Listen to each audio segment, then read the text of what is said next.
अगर लोगों ने अपने घरों में सोलर पैनल्स लगाने शुरू कर दिए, जियोपॉलिटिक्स की कोई प्रॉब्लम नहीं है, मेंटेनेंस करना बहुत आसान है जी, डिस्ट्रीब्यूशन की कोई दिक्कत आएगी नहीं, क्योंकि लोग उस बिजली को पहले अपने घर के लिए इस्तेमाल करेंगे, बाद में आगे डिस्ट्रीब्यूट करने की सोचेंगे। और कॉस्ट की बात करी जाए तो सभी लोग फायदे में ही रहेंगे।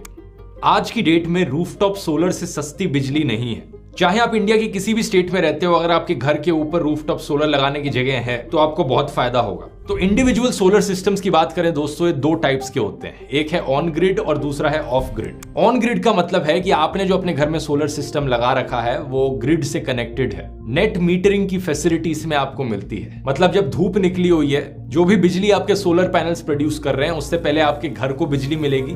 ज्यादा बिजली बन रही है तो वो ज्यादा बिजली ग्रिड में चली जाएगी ताकि बाकी लोग इस्तेमाल कर सकें। और जब रात का समय आता है, जब आपके पास सोलर पैनल से बिजली नहीं आ रही है, तो आप ग्रिड से बिजली इस्तेमाल करते हैं। जो आप बिजली इस्तेमाल करेंगे उसकी कॉस्ट आपको भरनी पड़ेगी, लेकिन जो आप बिजली ग्रिड में देंगे उसके लिए आपको पैसे मिलेंगे। तो जो यहाँ पर नेट बना, सिर्फ वो ही आपका बिजली का बिल आएगा। इसे नेट मीटरिंग कहते हैं। दूसरा ऑप्शन है ऑफ ग्रिड सिस्टम्स। इसका मतलब है कि आपने अपने सोलर सिस्टम्स को ग्रिड से कनेक्ट नहीं कर रखा, आपने उसे एक बैटरी से कनेक्ट कर रखा है। जब रात में सोलर एनर्जी नहीं अवेलेबल है तो बैटरी में जाकर एनर्जी स्टोर होने लग रही है और उस बैटरी का आप इस्तेमाल करते हैं अपने घर की बिजली चलाने के लिए। इस वाले में प्रॉब्लम यह है कि बैटरीज की कॉस्ट अक्सर बहुत हाई होती है, तो इसलिए ऑन ग्रिड सिस्टम लगाना ही फायदेमंद रहता है। लाइफ साइकिल की बात करें तो जैसा मैंने बताया, एक आम सोलर पैनल का एवरेज लाइफ स्पैन होता है 25 साल का। तो एक इंडिविजुअल के पर्सपेक्टिव से ये एक वन टाइम इन्वेस्टमेंट है और अगले 25 सालों तक आपको फ्री इलेक्ट्रिसिटी मिलने लग रही है। ऑब्वियसली यहाँ पर एक इन्वेस्टमेंट का ब्रेक इवन पॉइंट आएगा जो कि